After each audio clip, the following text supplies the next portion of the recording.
Good morning students, my name is Jagannath Tripathi. Today I will discuss class 12 chapter physics chapter first. Okay. Topic आज का हमारा है electric field intensity due to short dipole at any point. ठीक है, due to short dipole at any point. बात समझ में? तो अभी तक हमने क्या देखा था? एक्सियल लाइन पे देखा था और इक्वेटोरियल लाइन पे देखा था. ठीक है, पिछले दो टॉपिक की बात मैं कर रहा हूँ. पिछले दो टॉपिक में क्या है, हमने देखा पहले एक्सियल लाइन फिर इक्वेटोरियल लाइन. ठीक है, तो आज हम इन दोनों का मिक्सअप करके देखेंगे शॉर्ट डाइपोल के लिए. ठीक है, एट एनी पॉइंट, ना तो वो एक्सियल पॉइंट पे होगा ना ही वो इस पर इक्वेटोरियल पॉइंट पे होगा. ठीक है, तो जैसे मान लीजिए कि हमने क्या किया था कि एक्सियल पॉइंट कैसे था कि मान लीजिए कि जब आप ऐसे एक डाइपोल लिए थे. ठीक है, या आपने डाइपोल लिया था, या मान लीजिए कि ए बी आप एक डाइपोल लिए. ठीक है, अब यहाँ पे इसको इधर साइड में और इसको इधर साइड में बढ़ा दिया. तो ये इसका एक्सिस था, इस डाइपोल का ये एक्सिस था ना. तो इस साइड में ये ऐसे बढ़ाया कि यहाँ पे कहीं इलेक्ट्रिक फील्ड इंटेंसिटी देखे तो ये क्या था? एक्सियल था. पसंद में यही लाइन आपका एक्सियल था. और इसके बाद जब हम उस पर देखने लगे इक्वेटोरियल पर, तो इक्वेटोरियल हमारा कैसा था कि शॉर्ट डाइपोल हमने लिया था. ठीक है, ए बी, इसके एक परपेंडिकुलर पॉइंट पर, मान लीजिए यहाँ एक परपेंडिकुलर पॉइंट है. ठीक है, बी, जहां से हमने क्या किया था? इलेक्ट्रिक फील्ड इंटेंसिटी देखी थी. इस पर इक्वेटोरियल पॉइंट, ये इसका इक्वेटोरियल पॉइंट था. इस जगह पे हमने इलेक्ट्रिक फील्ड इंटेंसिटी देखी थी. बात समझ में? तो ये हमने देखा था. अब ना तो इस पॉइंट पर और ना ही इस पॉइंट पर, इन दोनों पॉइंट्स पर हमको इलेक्ट्रिक फील्ड इंटेंसिटी नहीं देखनी है. अगर इस पॉइंट पर, ना तो इस पॉइंट पर और ना ही हमको इस पॉइंट पर इक्वेटोरियल, ना एक्सियल पर ना इक्वेटोरियल पर. ठीक है, दोनों में से किसी पॉइंट पर हमको नहीं देखना है. तो हमको देखना कहाँ है? मान लीजिए कि ये सपोज एक ऐसा पॉइंट ले लीजिए, यहाँ पे देखना, ये मान लीजिए पी पॉइंट ले लेते हैं. ठीक है, ये पी पॉइंट हमने ले लिया. ठीक है, ये पी पॉइंट लिया. ठीक है, इस पॉइंट पे हमको क्या देखना है? मान लीजिए इलेक्ट्रिक फील्ड इंटेंसिटी. ठीक है, तो अब इस पॉइंट पे देखना है. तो ये पॉइंट ना इक्वेटोरियल पे है और ना ही एक्सियल पे है. ठीक है, तो अब यहाँ पे ये पॉइंट को हम इधर आगे की तरफ और बढ़ा देंगे. ठीक है, तो अब ये पीछे की तरफ बढ़ा दें तो ये क्या हो गया? पीछे की तरफ बढ़ाने से क्या हो गया? Axial line. ठीक है, क्या बन गई? Axial line. ठीक है, अगर इस पर हम डाइपोल कंसीडर कर ले. ठीक है, तो अगर ये हम ये डाइपोल मान लें और इसी डाइपोल को यहाँ से हम मान लें कि ये आपका क्या है? ये पॉइंट है, ये बी क्या है? बी पर. ठीक है, और ये एक पॉइंट है A1. ठीक है, अब ये डाइपोल हम मान लेंगे, ये हमारा शॉर्ट डाइपोल हो जाए तो ये पॉइंट क्या बन जाएगा? आपका एक्सियल लाइन. आपने यही तो देखा ना, ये शॉर्ट डाइपोल और बी पॉइंट ये सीधे उसी उसके एक्सिस पर ही बना जो पॉइंट होगा वो एक्सियल होगा. ठीक है, अगर हम यहाँ पे मान लें कि ये पॉइंट B1 और ये पॉइंट A1 है, ये एक शॉर्ट डाइपोल मान लीजिए सपोज करिए. ठीक है, एक शॉर्ट डाइपोल मान लिए. तो ये जो शॉर्ट डाइपोल है ये क्या है कि इसका ये P पॉइंट जो है ये एक्सियल पॉइंट बन गया. कैसा बन गया? एक्सियल लाइन पर. ठीक है, एक्सियल लाइन बन गया. अब यहाँ पे electric field intensity axial line बन गया. ठीक है, अब यहाँ पे माइनस की चार्ज है, यहाँ पे प्लस की चार्ज है. ठीक है, और ये ओरिजिन है. ठीक है, अब यहाँ से क्या है कि अब हमको ये तो एक्सियल का हो गया, हमको इक्वेटोरियल देखना हो इसी पे. तो हम क्या करेंगे? डाइपोल को और मूवमेंट करा लेंगे. ठीक है, डाइपोल को हम कैसे ले लेंगे? ठीक है, जब हमको देखना होगा उसका, तो डाइपोल को हम क्या लेंगे? इस पॉइंट को अगर हमको इक्वेटोरियल पॉइंट बनाना हो तो हम डाइपोल को कैसे रखेंगे? अगर इस पी पॉइंट को हमको इक्वेटोरियल पॉइंट बनाना हो तो डाइपोल को कैसे रखेंगे? डाइपोल को हम रखेंगे, ये हमारा क्या हो गया? A2 B2. ठीक है, ये मान लीजिए इसका नाम दे दिए A2 B2, ये डाइपोल हो गया. ठीक है, अगर हमको क्या करना है? इस P पॉइंट को जब एक्सियल बनाना था तो डाइपोल को हमने ये इसी पे मान लिया, इसी लाइन पे. ठीक है, इसी लाइन पे डाइपोल को मान लिया तो ये एक्सियल लाइन बन गई. इसके डाइपोल के एक्सिस से होकर जाने वाली लाइन जो है एक्सियल लाइन होती है आपकी. ठीक है, तो एक्सियल बन गया. अब इसी पॉइंट को हम क्या इक्वेटोरियल हमको बनाना था तो हम डाइपोल को इस तरीके से लाए. ठीक है, डाइपोल को इस तरीके से लाए. तो ये देखिए ना, डाइपोल पर ये पॉइंट क्या है? परपेंडिकुलर है. हाँ, ये लाइन क्या है? परपेंडिकुलर है. तो परपेंडिकुलर लाइन ही तो आपका इक्वेटोरियल लाइन था. ठीक है, और उस पर पॉइंट पर जो हम इलेक्ट्रिक फील्ड इंटेंसिटी निकाल रहे थे वही इक्वेटोरियल पॉइंट का इलेक्ट्रिक फील्ड इंटेंसिटी था ना. तो अब इस डाइपोल को अगर देखें तो ये पी पॉइंट क्या हो गया? इक्वेटोरियल पॉइंट हो गया ना. तो अब इक्वेटोरियल पॉइंट हो गया. अब मान लीजिए कि इसका डाइपोल मोमेंट P है. क्या है? Dipole moment P. ठीक है, अब इसका डायपोल मोमेंट P है, तो ये जो डायपोल मोमेंट P है ये दो वेक्टर में रिजॉल्व करेगा, ठीक है। इसको ये डायपोल मोमेंट P जो है ये दो वेक्टर रिजॉल्व करेगा। कौन कौन से दो वेक्टर रिजॉल्व करेगा? एक यहाँ पे थीटा मान लें, ये एंगल अगर हम क्या मान लें? थीटा, ठीक है। ये एंगल सपोज दैट मान लें थीटा। तो अब यहाँ P जो है वेक्टर है, ठीक है। अब हम वेक्टर में अगर देखें तो क्या होता है कि मान लीजिए कि एक P वेक्टर हो, ठीक है। तो P वेक्टर दो मान लीजिए एक वेक्टर है कि ये दो पॉइंट रिजॉल्व करता है, दो लाइन को रिजॉल्व, दो कंपोनेंट्स रिजॉल्व करता है। कौन से? एक P cos थीटा, यहाँ थीटा, एक P cos थीटा और एक P sin थीटा, ठीक है। जिससे एंगल लगा होता है उससे cos थीटा होता है, यहाँ पे थीटा, जिससे थीटा लगा होता है वो cos थीटा होता है। जो बिना थीटा की लाइन होती है जिससे थीटा टच नहीं होता है वो आपका क्या होता है? sin थीटा होता है। पसंद है? तो अब यहाँ पे आपको ये दो ये तो मिल गया। ये क्या था कि एक पॉइंट, एक ओरिजिन की बात थी, यहाँ से हम एक ओरिजिन की बात कर रहे थे, इस पॉइंट से हम देख रहे थे। लेकिन यहाँ पे जो डायपोल मोमेंट है, ये डायपोल P जो है यहाँ ओरिजिन से वो से नहीं स्टार्ट हो रहा है, ये तो पूरी लाइन का हुआ। ये तो P डायपोल जो है ये पूरी लाइन का हुआ ना। तो P डायपोल जो है पूरी, ये P वेक्टर डायपोल जो है ये पूरी लाइन का हुआ। जब ये पूरी लाइन का हुआ तो ये P जो वेक्टर है दो कंपोनेंट्स रिजॉल्व करेगा। कौन सा? एक P cos थीटा रिजॉल्व करेगा और एक P sin थीटा रिजॉल्व करेगा। अब P cos थीटा कहाँ होगा? मैंने अभी बताया कि जिससे एंगल, जिस लाइन से एंगल टच होगा उस लाइन पर जाओ जो कंपोनेंट बनेगा वो क्या होगा? P cos थीटा होगा। तो ये कंपोनेंट, ये लाइन जो है किससे? थीटा से टच है। तो ये जो कंपोनेंट रिजॉल्व हो रहा है, ये कंपोनेंट रिजॉल्व हो रहा है, यही आपका क्या है? P cos। लेकिन यहाँ ओरिजिन की बात थी इसलिए यहाँ पे लिया गया इसी साइड, ठीक है। लेकिन अभी हम आप इसमें देखेंगे तो बोलेंगे सर ये नीचे हो गया। अब यहाँ पे क्या है कि यहाँ पे एक ओरिजिन से आपका जो है स्टार्ट हो रहा है, इसलिए यहाँ पे क्या है कि P cos थीटा आपका यहाँ बन रहा है और sin थीटा यहाँ पे P sin थीटा यहाँ पे बन रहा है, ठीक है। लेकिन यहाँ पे क्या है कि ये डायपोल जो है, ये P जो वेक्टर है ये पूरे का है, P डायपोल ये पूरे का है, पूरी लाइन है। ये तो एक पूरी लाइन है, एक पॉइंट नहीं है, एक ओरिजिन नहीं है। अगर यहाँ से स्टार्ट होता तो बात अलग थी, ओरिजिन की बात। ये पूरा लाइन है, ये पूरा लाइन है, तो इसका जो कंपोनेंट है वो यही बनेगा, ठीक है। इसका जो कंपोनेंट है वो ये बनेगा। दो कंपोनेंट जो रिजॉल्व करेगा, एक ये करेगा और एक ये करेगा, ठीक है। दो कंपोनेंट रिजॉल्व हो रहा है, ठीक है। ये दो कंपोनेंट रिजॉल्व हो रहे हैं, एक ये कंपोनेंट रिजॉल्व हो रहा है और एक ये कंपोनेंट रिजॉल्व हो रहा है, इसलिए ठीक है। तो ये कंपोनेंट तो P cos थीटा हो गया, क्योंकि थीटा से ये लाइन टच हुई है ना, थीटा से टच हुई तो P cos थीटा। मैंने बताया कि जो थीटा से टच होगा वो cos थीटा में होगा और जो नहीं होगा वो sin थीटा। ये टच नहीं है, ये P sin थीटा, ठीक है। ये आपका जो कंपोनेंट बना P sin थीटा होगा। बात समझ में? तो अब ये फिगर आपको कंप्लीट हो जाएगा तो आप आसानी से कर सकते हैं। अब यहाँ पे अगर हम एक पॉइंट देखें P पॉइंट पर, तो यहाँ पे इलेक्ट्रिक फील्ड इंटेंसिटी जो है इसके लिए एक्सियल के लिए इस डायरेक्शन में होगा, ठीक है। जब एक्सियल की बात करेंगे तो इस डायरेक्शन में होगा। आपने देखा था कि एक्सियल में जब हम देखे थे तो इलेक्ट्रिक फील्ड इंटेंसिटी जो था वो इसी डायरेक्शन में था ना। रिजल्टेंट इलेक्ट्रिक फील्ड इंटेंसिटी या इलेक्ट्रिक फील्ड इंटेंसिटी देखे थे तो इसी डायरेक्शन में था ना, इसी डायरेक्शन में था। तो ये इसी लाइन पर इसी डायरेक्शन में होगा तो इलेक्ट्रिक फील्ड इंटेंसिटी E1 होगा।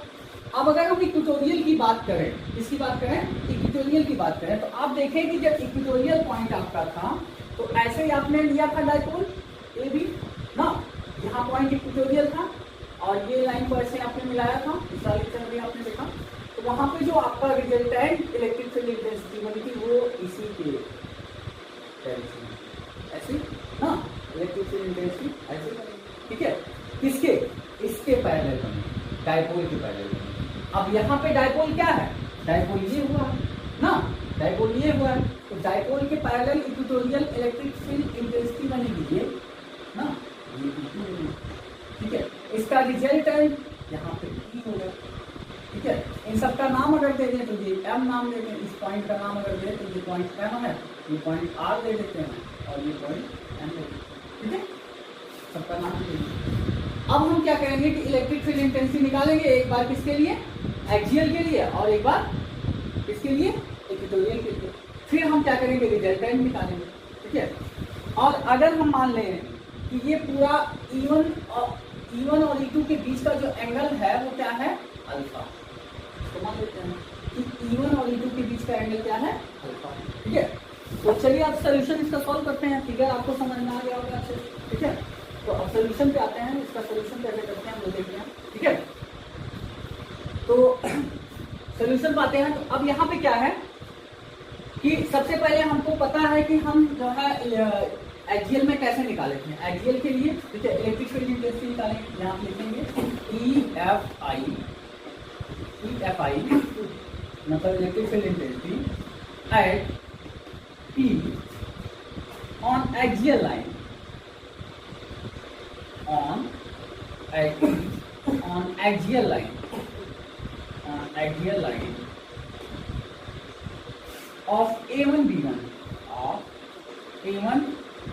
ठीक है, of A1 B1। अब यहाँ पे लिखेंगे इसका E1 is equal to, formula क्या था अभी हम एक्सियल में जब निकाले थे तो क्या था 2P, ठीक है, यही फॉर्मूला था 2P 4 pi epsilon naught R cube, यही था फॉर्मूला। अब वहां पे क्या था कि 2P 4 pi epsilon naught R cube था, क्योंकि वहां पे जो आपका डायपोल था P था। लेकिन यहाँ पे कंपोनेंट ये क्या बन रहा है, ये आपका बन रहा है कंपोनेंट क्या बन रहा है, ये P cos थीटा। वहां पे P था, लेकिन यहाँ पे P अकेला नहीं, केवल P नहीं ले सकते हैं, क्योंकि ये पूरा लाइन पर जो इसका जो कंपोनेंट बन रहा है डायपोल का, क्या बन रहा है P cos थीटा। इस P की वजह से जो यहाँ पे कंपोनेंट रिजॉल्व हो रहा है वो क्या हो रहा है P cos theta, A1 B1 P cos theta. ठीक है, यहाँ पे P के साथ क्या रहेगा cos थीटा। ठीक है, P के साथ पसंद है ना, केवल P नहीं ले सकते। वहां पे केवल P किस लिए लेते थे, क्योंकि वहां पे क्या था कि उस लाइन पर ऐसे ही P बना हुआ था। तो ठीक है, ये P डायपोल का, ठीक है, वहां पे कोई कंपोनेंट रिजॉल्व नहीं था, लेकिन यहाँ पे इस पर P के साथ cos थीटा भी रिजॉल्व होगा। ठीक है, ये कंपोनेंट रिजॉल्व किया P cos थीटा, तो P के साथ cos थीटा भी है, तो अकेला P हम नहीं रख सकते हैं। ठीक है, तो E1। इसके बाद अब दूसरे पे आते हैं इक्वेटोरियल लाइन पे। ठीक है, इक्वेटोरियल लाइन पे लिखते हैं, इसका डायरेक्शन क्या होगा, हमने यहाँ नाम दे दिया है तो डायरेक्शन भी लिख सकते हैं PM। ठीक है, along PM direction.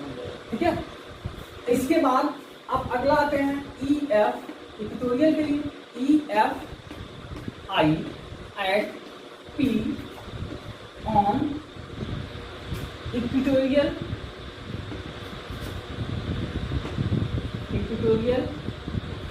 line A2 B2, equatorial line of A2 B2।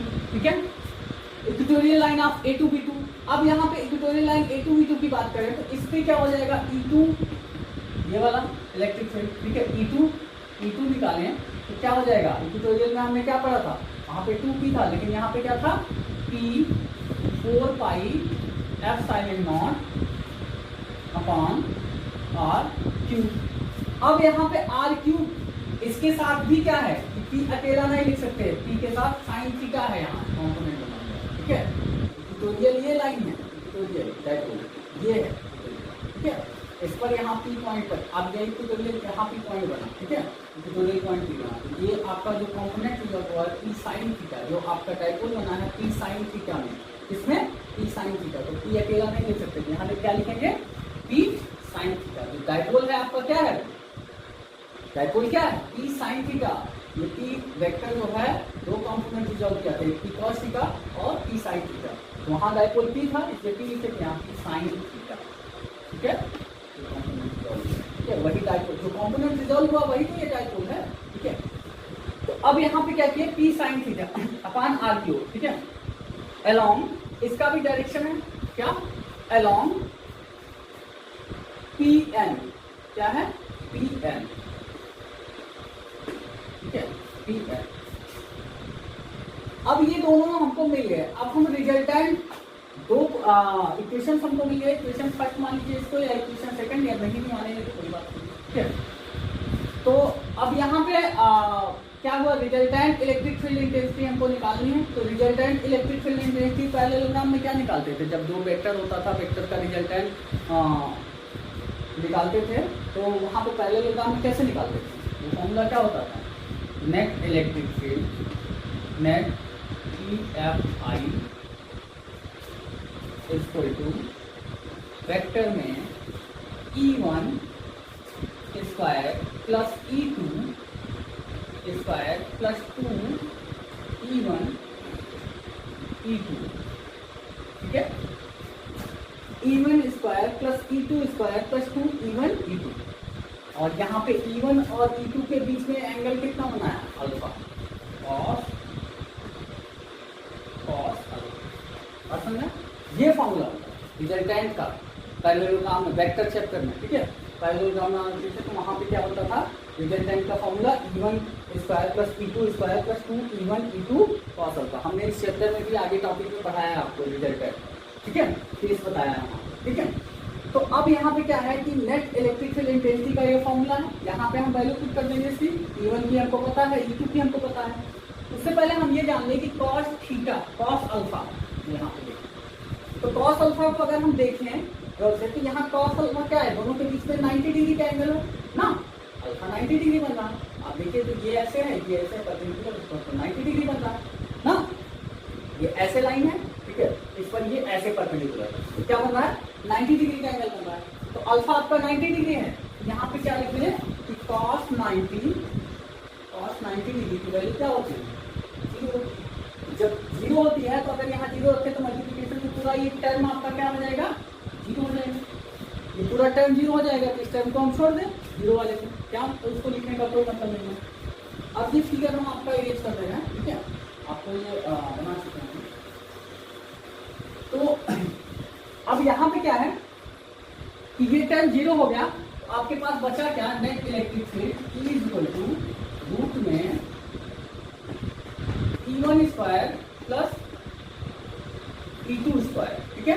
तो अब यहाँ वैल्यू रख दें E1 E2 की, रूट में रखेंगे क्या हो जाएगा 2p अपान 4 pi epsilon naught r cube square, ठीक है, प्लस 2p cos थीटा, ठीक है, plus p sin theta upon 4 pi epsilon naught r cube square, okay.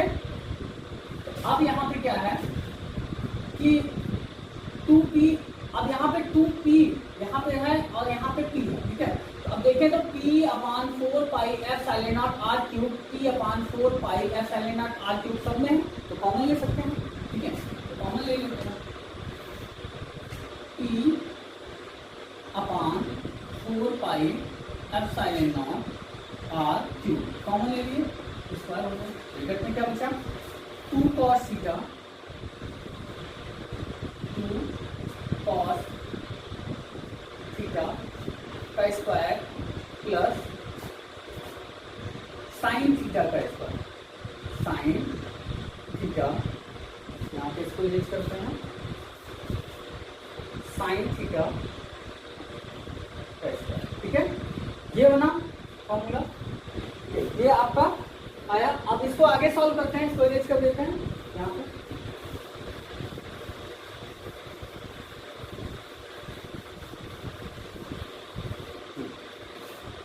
अब यहाँ पे क्या करते हैं कि आपका ये 2 cos theta square plus sine theta square, अब ये आपको यहाँ पे देखें तो ये स्क्वायर में है, यहाँ स्क्वायर से रूट कैंसिल हो जाएगा। आपको पता है हमने क्या बताया था कि जब कोई चीज मान लीजिए एक्स स्क्वायर है रूट में, तो ये स्क्वायर से ये रूट कैंसिल हो जाएगा और आपका आंसर एक्स आएगा, ठीक है। वहाँ यहाँ भी वही चीज है, ठीक है, तो इसको भी ऐसे सॉल्व कर लेंगे, ठीक।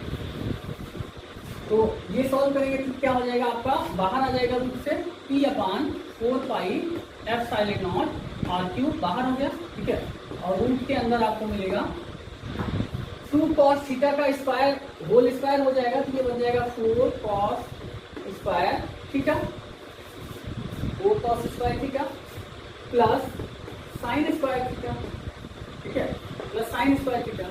अब यहाँ पे इसको अलग हम कर नहीं सकते, ठीक है, बाहर कर नहीं सकते क्योंकि दोनों एडिशन में है, ठीक है। और अब यहाँ पे सॉल्व हम एक तरीका सॉल्व कर सकते हैं, थोड़ा और सॉल्व कर सकते हैं, ठीक है। क्या सॉल्व कर सकते हैं देख लीजिए, p upon 4 pi epsilon naught r cube root में ये 4 cos स्क्वायर थीटा है, इसको लिख सकते हैं 3 cos square theta plus cos square theta plus sine square theta. Okay, इसके बाद अब यहाँ से 3 cos square theta plus sine square theta. अब ये वैल्यू आपकी 1 हो जाएगी। आपको पता है cos square theta plus sine square theta की वैल्यू कितनी होती है, 1 होती है। मैथमेटिक्स वाले ऑलरेडी जानते होंगे, ठीक है। तो cos square theta plus sine square theta की वैल्यू 1 होती है। तो यहाँ पे क्या हो जाएगा, p upon 4 pi epsilon naught r cube, ठीक है।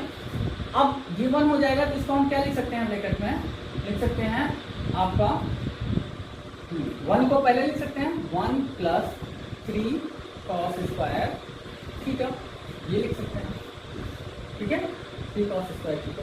तो ये आपका क्या बन गया, इलेक्ट्रिक फील्ड इंटेंसिटी, ठीक है। Electric field intensity into any point, short dipole into any point, ये उसका फॉर्मूला बन गया, ठीक है।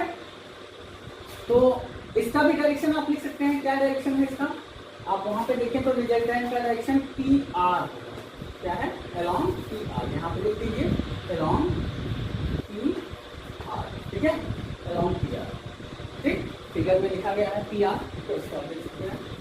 तो अलोंग पी आर, अब यहाँ पे ये चीजें आपको क्या है कि ये फॉर्मूले से आप न्यूमेरिकल सॉल्व करेंगे। शॉर्ट डाइपोल का एनी पॉइंट का अगर न्यूमेरिकल आता है, किसी पॉइंट को दे दिया जाता है, एक्चुअल और कुछ पॉइंट आपको नहीं बताए जाते हैं, तो इस फॉर्मूले से उस क्वेश्चन को सॉल्व करते हैं, ठीक है। तो आई होप ये आपको अच्छे से समझ में आ गया होगा। अगर आपको कहीं इसमें डाउट है तो आप मुझसे क्वेश्चन कर सकते हैं, पूछ सकते हैं इस बात को, ठीक है। तो I hope you stay home and be safe. Thank you everyone, have a nice day.